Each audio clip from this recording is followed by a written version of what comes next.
What's going on, everyone? Jack's here, and we need to talk about something that's been brewing in the shadows of the WNBA for months now. The digital breadcrumbs are everywhere if you know where to look. And today, I'm connecting the dots that paint a picture the Indiana Fever organization desperately doesn't want you to see. Because what I'm about to lay out for you isn't just about an injury or a coaching change or even a business disagreement. This is about a generational talent who has quietly, methodically, and strategically begun the process of forcing her way out of Indiana. And the parallels to what Kawhi Leonard did in San Antonio, they're not coincidental. Let me start with what we know for certain. Caitlin Clark has completely severed communication with the Indiana Fever's medical staff. Not reduced it, not limited it, completely cut them off. Now, official sources won't tell you this, but if you follow the digital breadcrumbs, a different picture emerges. Multiple sources in the WNBA community are reporting that Clark has essentially told team officials, "I'm getting my own doctors. I am not using our doctors." To me, an athlete like Caitlin Clark, on her level, she should have been getting these second opinions. She should have been hearing from all these other doctors, man. But Stephanie White spoke to the media yesterday. She really didn't give a whole lot, but she did say that Caitlin Clark was in New York. Maybe when other doctors. Now what? The fact that she's consulting specialists in New York and refusing to share those findings with the Fever's training staff isn't just medical autonomy. This is an unprecedented act of professional defiance in women's basketball. Here's what the Indiana organization hoped you wouldn't piece together. Clark has suffered 4 separate muscle injuries this season: a left groin strain, a left quadriceps injury, and now multiple aggravations of her right groin. For someone who never missed a single game due to injury in her entire college career at Iowa, this isn't bad luck. Clark injury could be much worse than expected. You know, these type of injuries and the way she's been getting these injuries is not normal to have these strains back to back to back like this. And I said this before, Caitlin Clark mobility is off, bro. I believe she might have came back too fast from the first. We all know the first one went down around the 25th of May. Then she came back and got re-injured around the 4th of July to the 5th. Somewhere up in there of July. The temperature of the online conversation suggests something deeper is happening here. Clark was rushed back from her previous groin injury with minimal practice time, only to suffer a re-aggravation within games of her return. Holly Rose said that before the last return after a quad injury, she had no practice time, which, if that's actually true, like if she wasn't practicing, if she wasn't going full speed, then why was she returning to the court? And that's actually something that I pointed out. I believe it was Scott. Agnes reported that Caitlin had gone full speed in practice, but there was only one practice that she had gone full speed, and then she returned. This is where Clark's team made their position crystal clear. They're not playing games anymore. We are going to be holding her out until she is fully recovered. We are not going to be rushing her back at all. After taking Indiana Fever advice, Indiana Fever is advice. Eventually, Caitlin Clark needs to take it matters into her own hands, make decisions for herself, and I believe that's what we are seeing. Now let's get into rumor territory. Nothing is officially confirmed, but the online chatter is too loud to ignore. What we're witnessing mirrors exactly what happened with Kawhi Leonard and the San Antonio Spurs, a superstar completely losing faith in their organization's medical protocols and taking matters into their own hands. Caitlin Clark is no longer dealing with Stephanie White in these coaches, and it's Indiana Fever medical staff. Trainers, doctors, none of that. She's seeing her own medical doctors, her own team. That's the only good news today. She has abandoned the Indiana Fever medical staff, and, I'm happy about it, she's pulling a Kawhi Leonard. What he did with the San Antonio Spurs, letting it be known. Hey look, I'll get back to y'all when I'm ready. I'm going with my own medical staff. Y'all can beat it. But the story doesn't end there. The medical rebellion is just one piece of a larger puzzle. The other major factor? A fundamental disagreement about how Caitlin Clark should be utilized within the team's system. Problem of this team is Stephanie White. It's Stephanie White. It's not Caitlin Clark.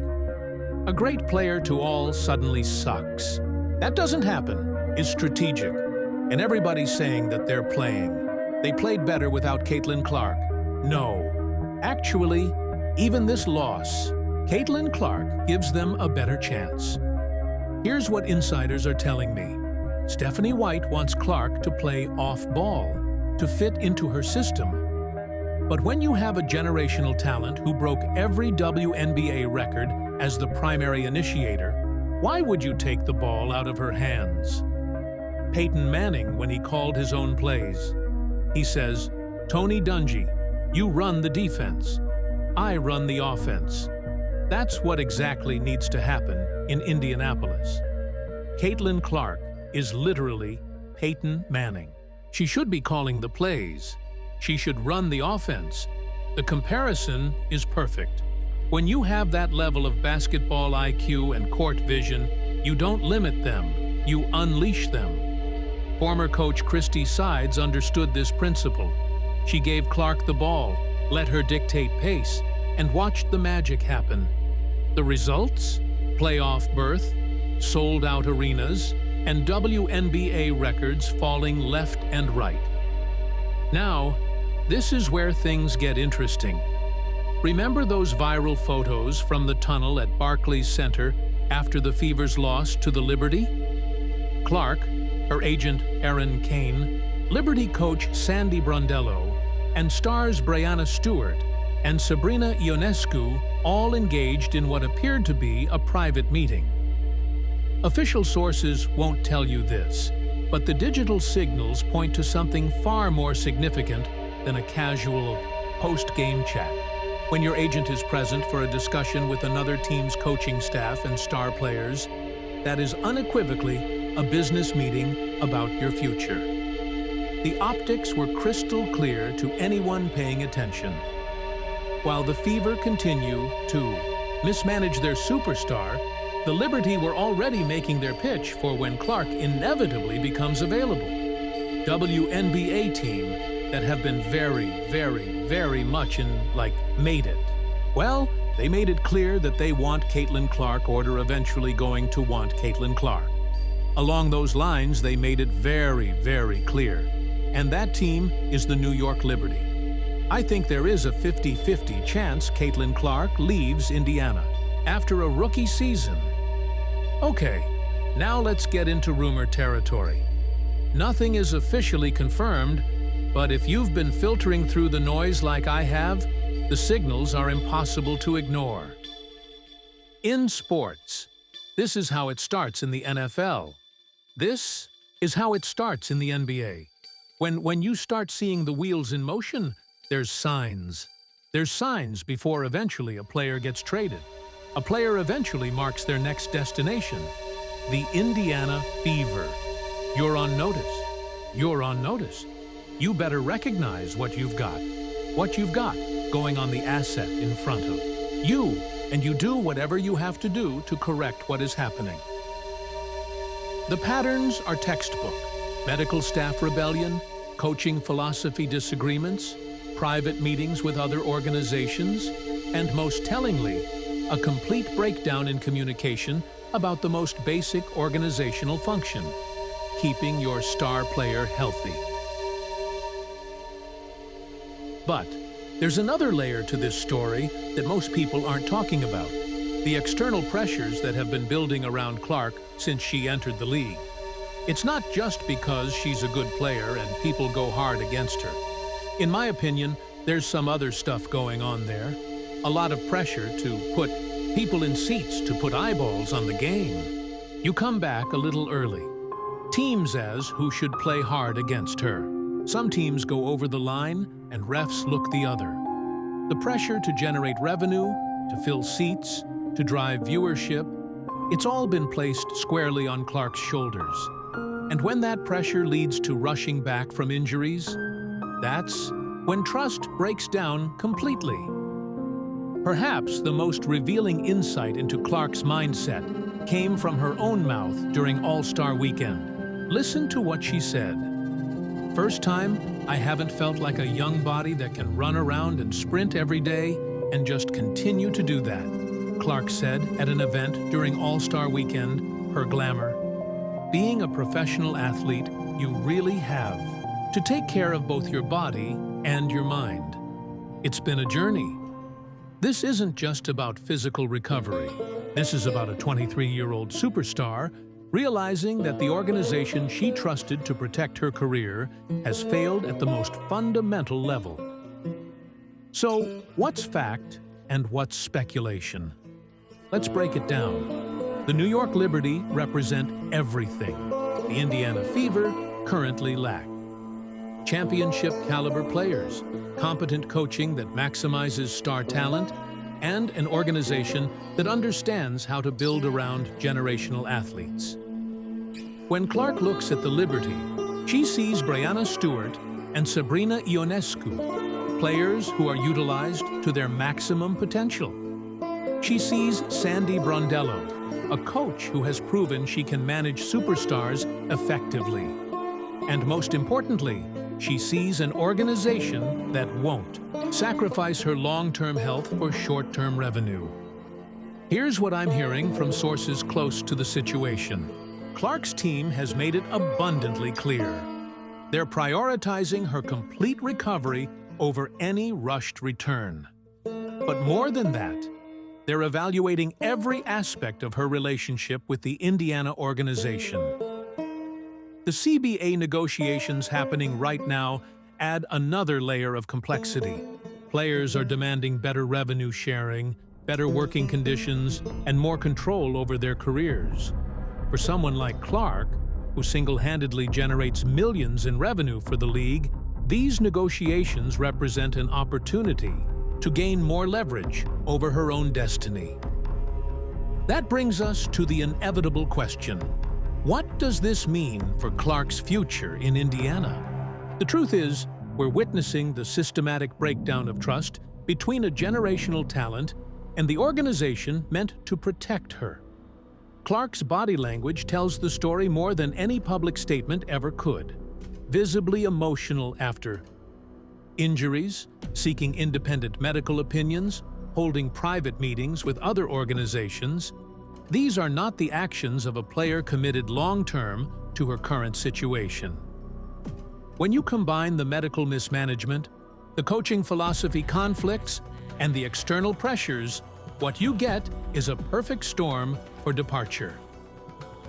So what's fact and what's speculation? Here's what we know for certain. Caitlin Clark has lost faith in the Indiana Fever's ability to maximize her potential and protect her health. Whether that translates into a forced trade or an eventual free agency departure remains to be seen.